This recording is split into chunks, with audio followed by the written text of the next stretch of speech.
राकेश त्रिपाठी जी, आप तो तीनों ही इलेक्शन जीतने चले थे, दिल्ली एमसीडी को भी जीतने चले थे, हिमाचल को भी जीतने चले थे, लेकिन गुजरात ही जीत पाए और वहां आपकी बम्पर जीत हुई है।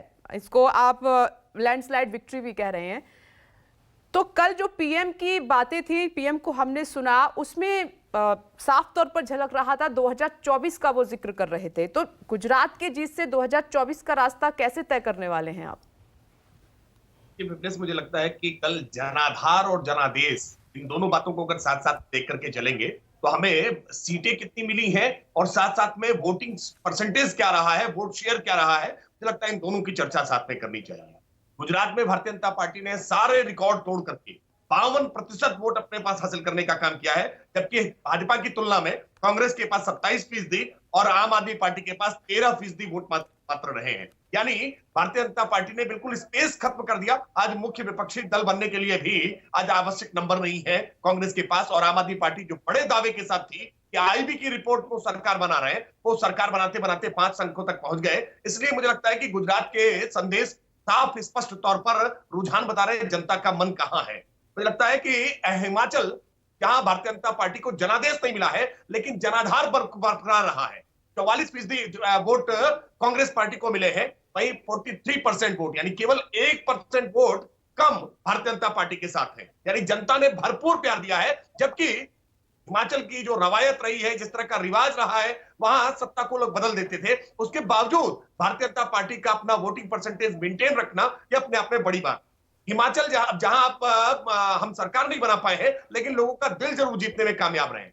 एमसीडी में जरूर भारतीय जनता पार्टी के नंबर्स नहीं आए हैं, लेकिन एमसीडी में अगर वोट परसेंटेज देखेंगे तो 3% वोट भाजपा के बढ़े हैं पिछले भी विधानसभा चुनाव की तुलना में। 39% वोट बीजेपी ने हासिल किए, जबकि वहां पर आम आदमी पार्टी कुछ वोट परसेंटेज केवल हमसे ज्यादा है और कांग्रेस पार्टी की तो बुरी गति हुई है। यानी अगर वोट शेयर देखेंगे आप, जनता का रुझान देखेंगे, जनता का भरोसा और विश्वास देखेंगे, तो वो भारतीय जनता पार्टी के साथ पूरी तरह से बना हुआ है। और इसीलिए हम कह रहे हैं कि जब 2024 का चुनाव होगा तो 2024 के चुनाव में ये जो जनता का प्यार है, विश्वास है, रुझान है, ये पूरी तरह से भारतीय जनता पार्टी के साथ बनेगा और भारतीय जनता पार्टी केंद्र की सरकार पिछले बार के बहुमत से भी बड़े बहुमत से बनाएगी। और जो बात राजीव जी कह रहे थे, मैं बिल्कुल सहमत हूं उनकी बात से और सब सहमत होंगे उनकी बात कि आज प्रधानमंत्री के कैंडिडेचर के नाम पर 100 किलोमीटर दूर क्या 1000 किलोमीटर दूर भी किसी पार्टी का कोई कैंडिडेट ठहरता नहीं है।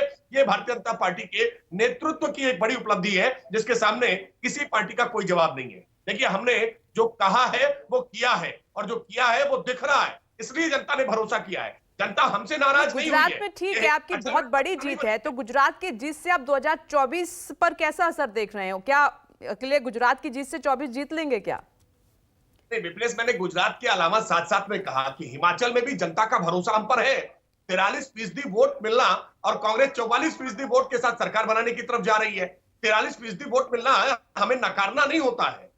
एमसीडी के इलेक्शन में 39% वोट का मिलना, हमारे 3% वोट की वृद्धि का होना जनता द्वारा नकारना नहीं होता है। सीटों के मामले में निश्चित तौर पर यह समीकरण है, रणनीति है। हम सीटों के मामले में कुछ पीछे जरूर रहे हुए हैं कहीं पर, लेकिन जनता का रुझान, जनता का आशीर्वाद भारतीय जनता पार्टी के साथ है।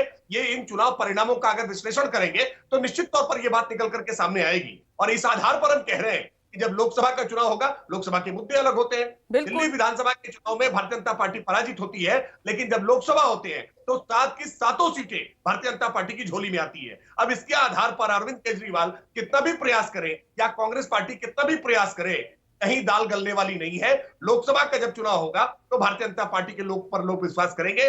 पीएम और एमपी भारतीय जनता पार्टी का ही चुना जाएगा। ये बात सच है कि प्रधानमंत्री के आगे अभी कोई चेहरा नहीं है 24 के लिए विपक्ष की तरफ से, लेकिन ये सोचिएगा आप जरूर राकेश त्रिपाठी जी कि पहला मौका एक जब पहली बार आप जीते तो मौके के तौर पर, दूसरी बार जो आपको जीत मिली है वो काम के लिए मिली थी, और तीसरा टर्म आपका अग्नि परीक्षा होगा 24 में। ये आप सोच के चलिएगा।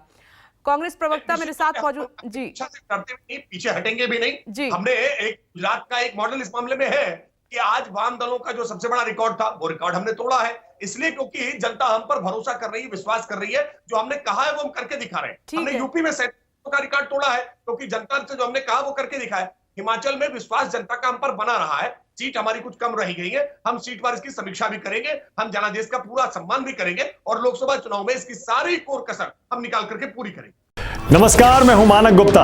अगर आपको हमारा ये वीडियो पसंद आया हो तो इसे लाइक और शेयर जरूर करें और हां, हमें सब्सक्राइब और फॉलो करना ना भूलें ताकि आप देश और दुनिया की कोई खबर मिस ना करें। तो जुड़े रहिए हमारे साथ और देखते रहिए न्यूज़ 24।